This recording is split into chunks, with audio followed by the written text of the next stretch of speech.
What's up, everyone? This is Niyi Adewale, host of the Akabo Home Financial Freedom Mastermind Group. This group meets virtually every Wednesday at 7 p.m. Eastern, and the members of this group are committed to achieving financial freedom well before the traditional retirement age. So in this podcast, you are going to get VIP access to the conversations we have about different forms of investment and creative ways to get your dollars working harder for you than you originally worked to obtain those dollars.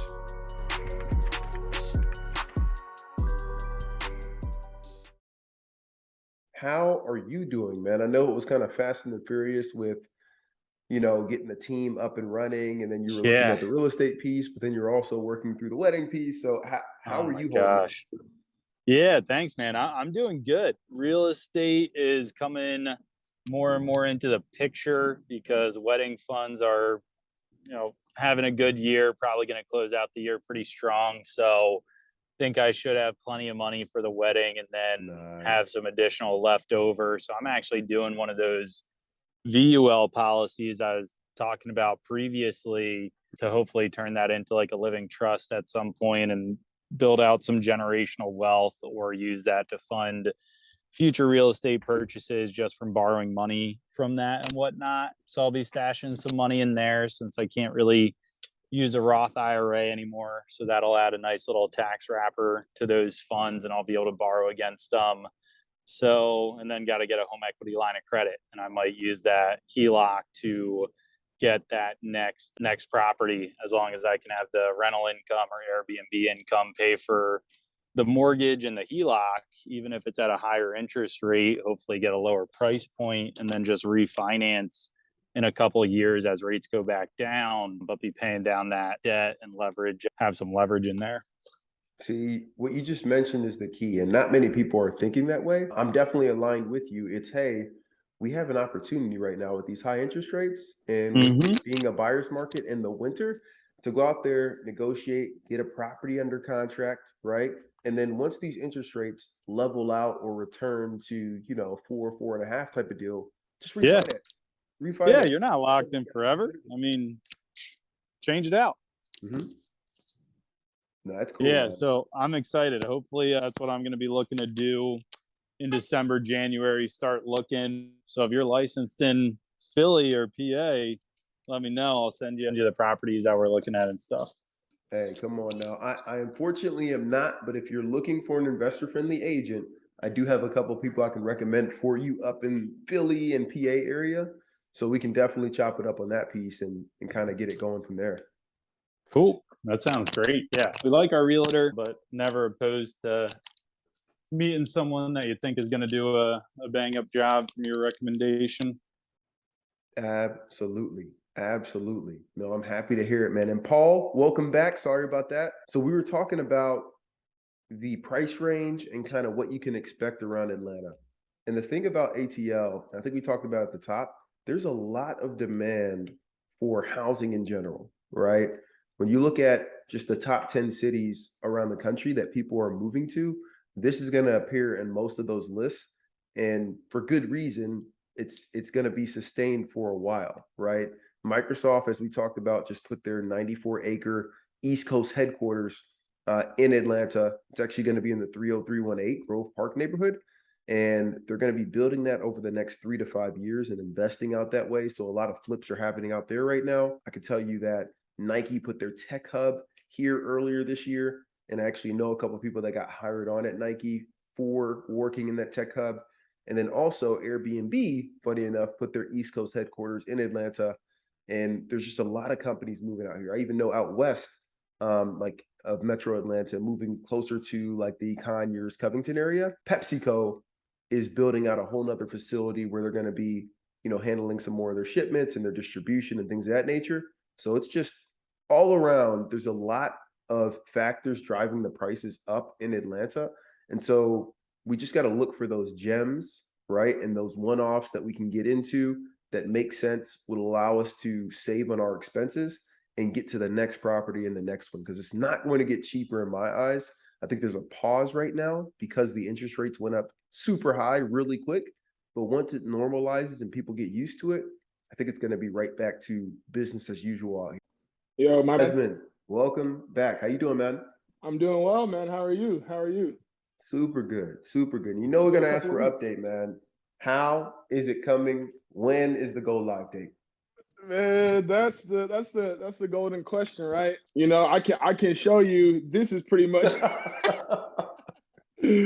how it's coming, right? So yeah, man, I've just been, trying to gather, all the supplies needed for the B&Bs, right? And I've been trying as much as I can to buy things in twos where possible, right? But for the bigger furniture and pieces like that, I've been, testing it out, building it, making sure I like it, and then, we'll most likely like do the other unit the exact same way.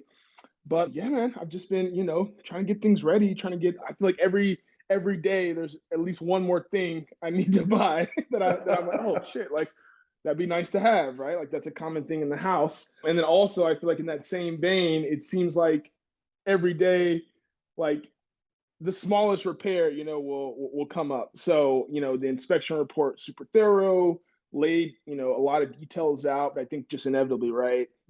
Small things like, doors not, locking in properly or, door handles not being tightened. So just small stuff like that. I've been trying to, take on as, DIY projects. I'm currently fixing a small leak on the sink, and that's I think third day in progress now, at least.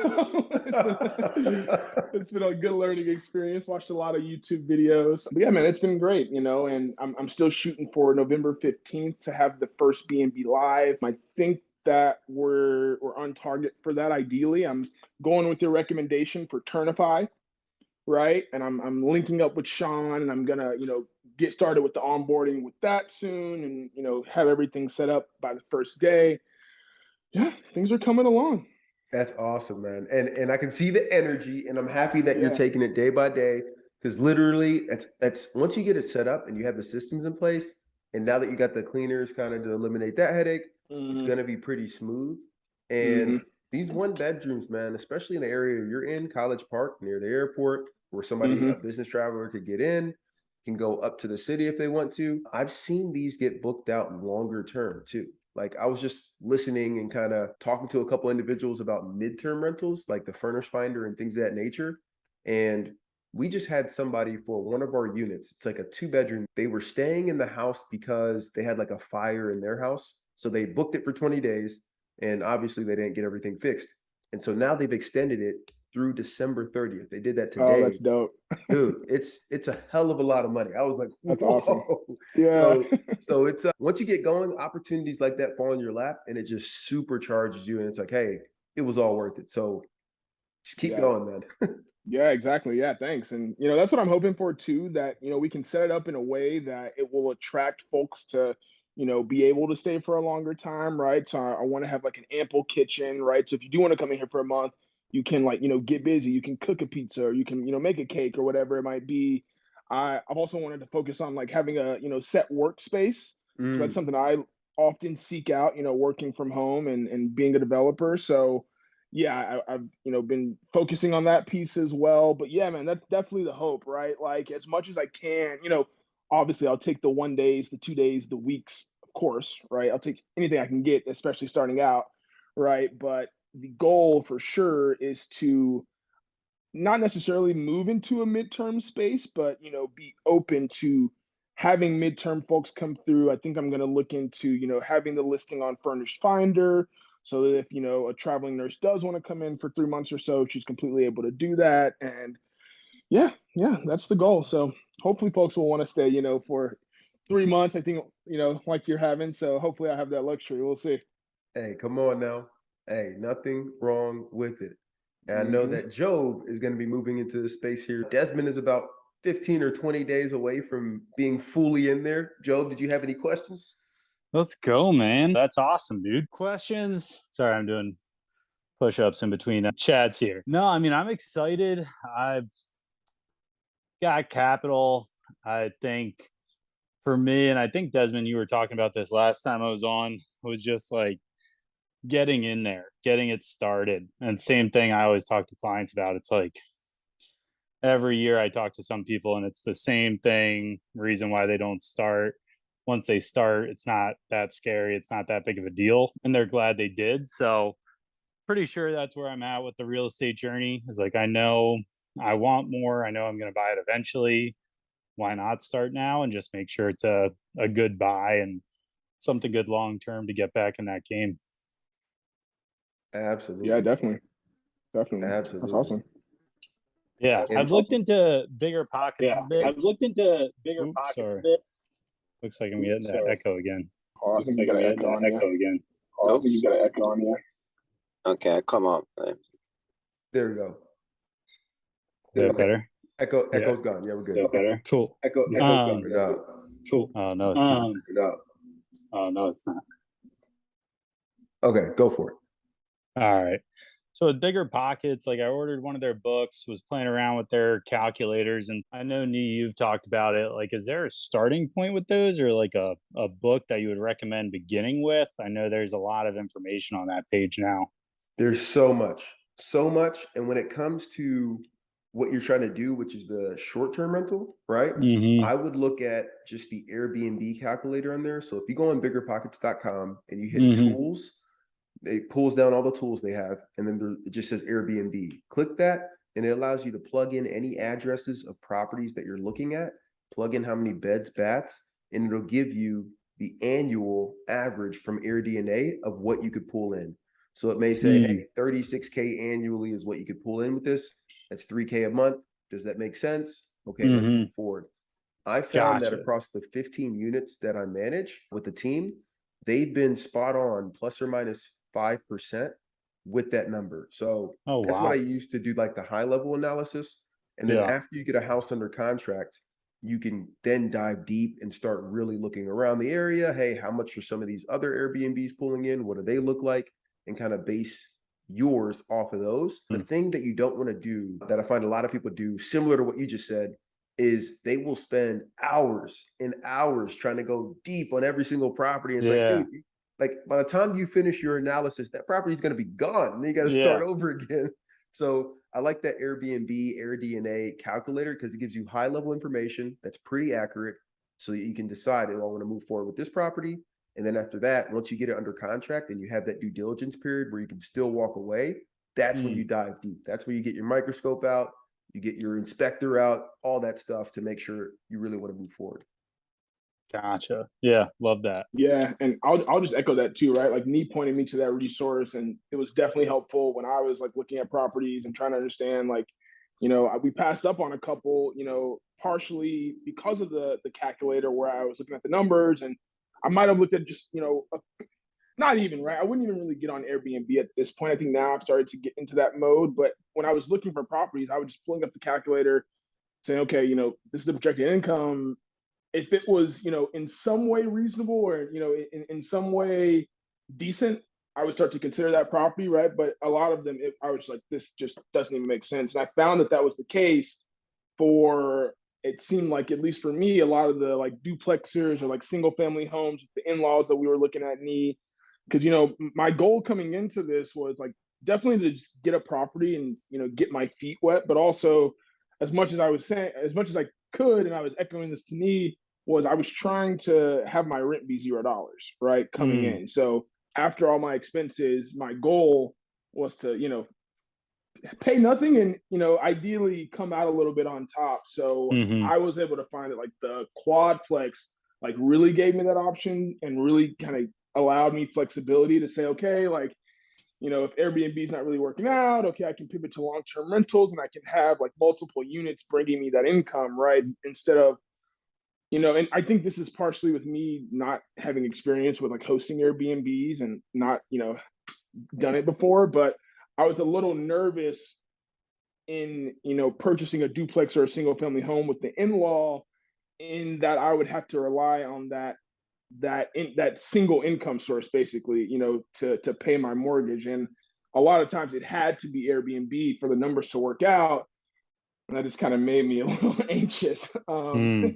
But yeah, now that, I've closed and I was using that calculator, I think that I'm going to potentially, and I want to get your thoughts on this, Nee, potentially purchase a month, just probably 1 or 2 months of AirDNA, right? To really dig into the numbers, really dig into the vacancy rates, right? Because the calculator is great since it gives you, Joe, the like annual income you can get, and I think I don't know if it gives you the vacancy rate, but the AirDNA like subscription, I've seen kind of their reports. It gives you a ton of data. It's like a real Mm. like deep dive right on the area. So I'm probably planning on purchasing that just this month or next month, just to kind of understand, in a more granular sense what I'm expecting. But yeah, that calculator was huge. Mm. And Nee, you've mentioned like hospitable and this stuff. My parents just bought a rental property up in a Happy Valley out near like Pittsburgh, and they're using a company called Vinseca, I think. I don't know if you Is it Vacasa? Vicasa, yeah. I've heard the commercials. Yep. Okay, so yeah, I didn't know if you had info on that because obviously with my business and me working as much as I do, like the more turnkey I can make it, the more things I can take off my plate, the better, especially so that I'm comfortable repeating it and just buying more and more and more and putting it into that machine. I just didn't know if you had any info on that, or I think they take like a flat 10%, but they're supposed to do everything for you, like photo shoot, cleaners, maintenance, all that stuff. But yeah, I hadn't heard you talk about it, so I wasn't sure if you had info on that. Man, if Vacasa is taking 10%, I'd go with them all day, right? Mm. For short-term rentals, typically what I've heard that most of these companies are taking is between 18 and 30%. Yeah, that's what I thought. Like 10 sounded pretty low. Yeah. Yeah. That's Okay. usually for like a long-term rental. If they're going to rent it out like 12 months, Mm. 10%, 6 to 10% is standard. If it's going to be fully everything, I would look at what's behind that 10%. There's probably Mm. fees. Maybe the cleaning fee instead of being $100 is going to be like 200. It's like, hey, hold on. Right. This is where the Yeah. money's coming from. So I'd look deeper into that. But as far as the management piece, I'm with you on wanting to be more hands off. I mean, we all have Mhm. enough going on with our day to day that we want to make sure we can automate as much as possible. I found that if you're tech savvy, right, the hospitable is amazing because it Mm. automates 80% of the guest and cleaner management, right? Like there's automatic text messages that go out to your cleaners to let them know, hey, this is the date somebody's checking out. It gives them calendars, it gives them reminders. Hey, somebody's checking out today in these couple units. And it Mhm. also allows you to create just a guest experience where you're sending the information that they need ahead of time. If my guests ask a question about Wi-Fi, about parking, about TV, about etc., I have automated responses that go out immediately. There was one instance, I think I talked about it before, where it was like 2 a.m. in the morning, and I had just put Mhm. this automation in because people kept asking. I'm like, yeah, okay, this is one, I need to make it easier, and two, I definitely need to respond to that. And it was, Mhm. hey, how do I work this TV? It doesn't have cable because I don't put cable in any of the houses. It's Chromecast, so they got to cast their own content to the TV. And so I put Mhm. together a thorough response, right? And added it as just an automatic reply. And this person hit me, the reply went out, and then they hit me back in the morning, like, man, thank you so much. That was such a quick, Mm. they thought it was me answering that Yeah. quick at 2 a.m. They're like, man, this is awesome. Yeah. So it helps eliminate a lot of the back and forth. It's just the weird Right. questions that you get sometimes, like, hey, how far is your home from this hospital or this university? Because they're trying to Right. stay somewhere nearby. Gotcha. And so do you have like a template document for different properties that you say, hey, here's the general automatic replies, and then I'm going to go in and change one or two sentences to fit the property and the details on that stuff? Yes. So, for Gotcha. example, when you talk about like check-in, and I can actually here, let me pull this up. I think it'll be easier. Yeah, I'll mention too. I definitely appreciate that Of course. template. Of 'Cause Yeah, if you course. have that shareable, I will pay you for that content, no Hey, doubt. come on now. It's and Paul, we're gonna swing back to you. I know you had a question earlier, but here goes kind of hospitable. You can see there's a lot going on just because Yeah. we manage a lot of units. But from inbox template standpoint, let's see, what do we got? So like this person just checked into a unit, right? And so all this stuff right here is Mhm. automatic messages that are going out to this person. And so this person, let's check out instructions. So this person, here we go.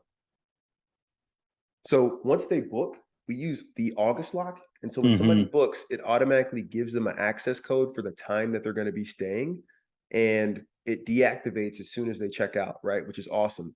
This right here is one of the rules that I have just go out, just goes out immediately. Hey, this is a pretty standard message that I have for all of them. And then for this, because this is the art house, Desmond, which you saw, I actually have this little teaser video, which is the YouTube link to kind of get them excited about going and hopefully purchasing some art because we want to make some more money off of that too.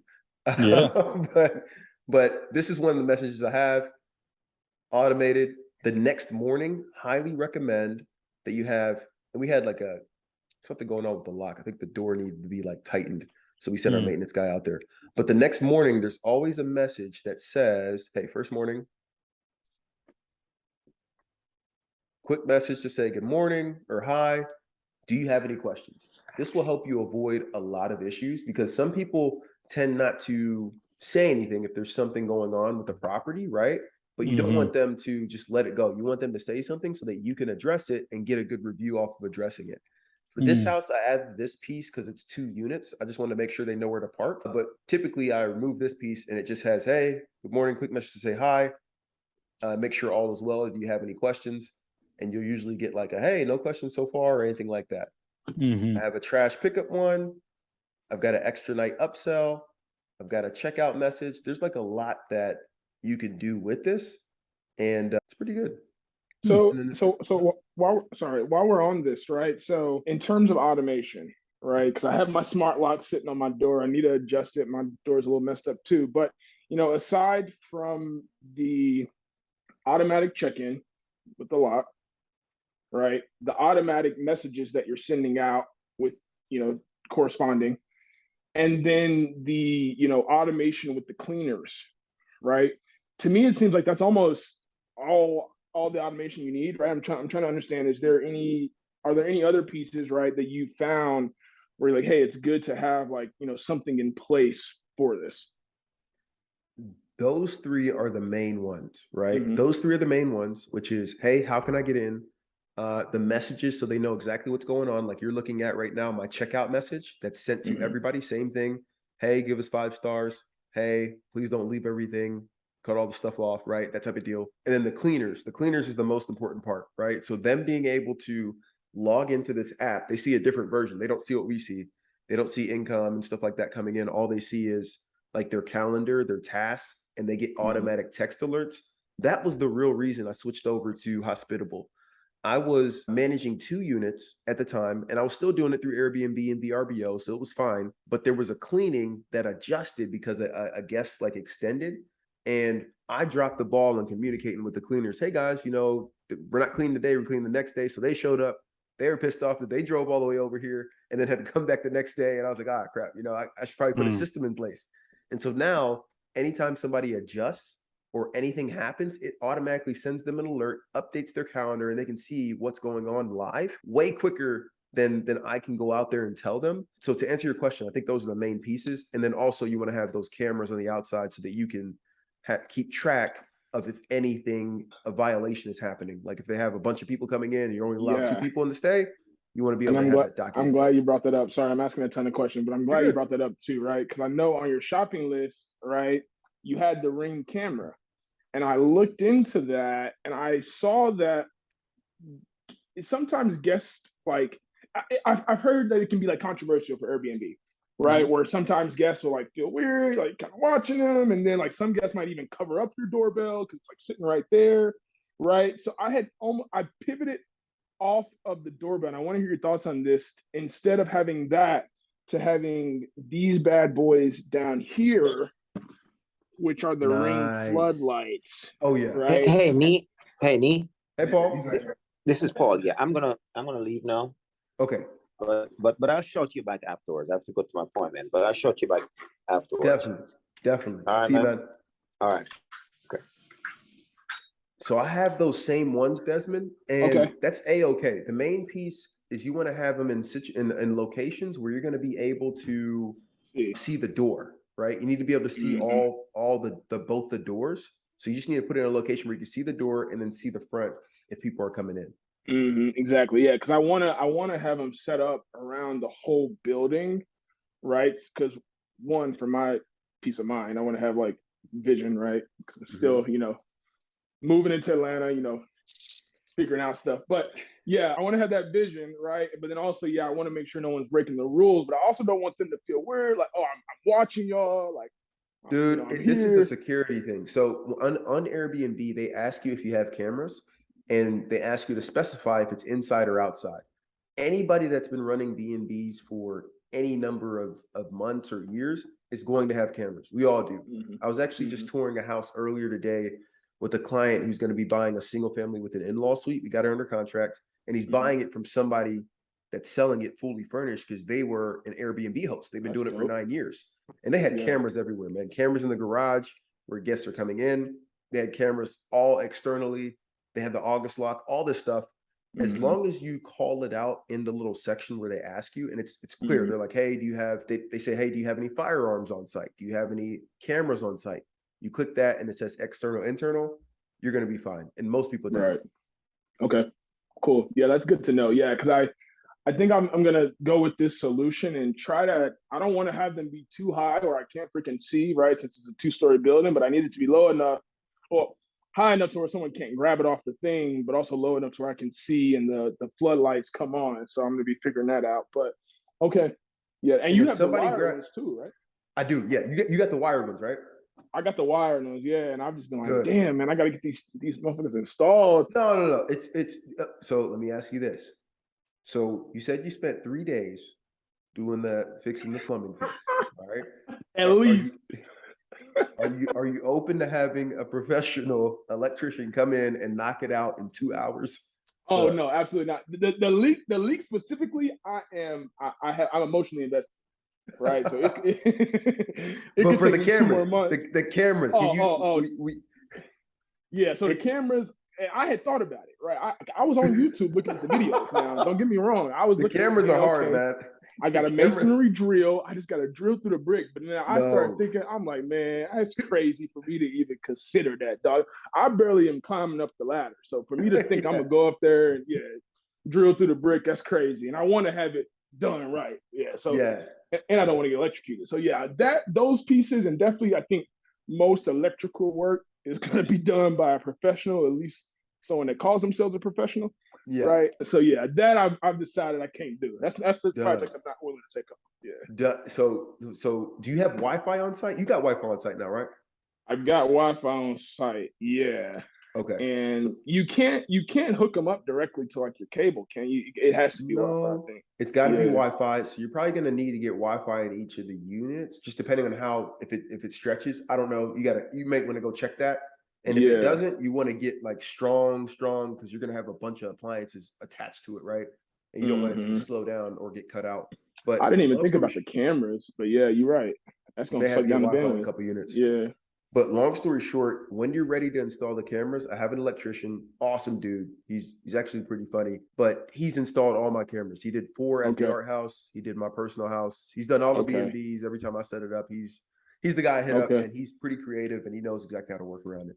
Yeah, definitely. Please shoot me his number, because I've got a guy that I found, a handyman who I just saw across the street cutting grass, and he happened to have like a little handyman company, which worked out. So I've had them come and been doing some work. I'm actually getting the brick painted. Is he good? Wait, has he been good so far? He has. I mean, well, okay. Don't quote. I got you. Oh no, I definitely got you, man. Yeah, I mean, he's solid, right? Like, it's hard for me to say like exactly right now because I've only had him remove the weeds, and now they're painting the building. But so far, I mean, they solid. Like, he's got a little team under him. He calls dudes in. He's willing to negotiate on the price, right? Where like Tony, he's like, nah, like, at least for me, he's like, nah, dude, this the price. Like, what's up? Yeah. Like, you want to fix it or not? Right? He's like, you saw me on that website. I buried somebody before you that time. Yeah, like, hold on. Nah, exactly. But yeah, this dude's solid, man. I can definitely shoot you his info. Please, yeah, and I'll shoot you the electrician. He's good.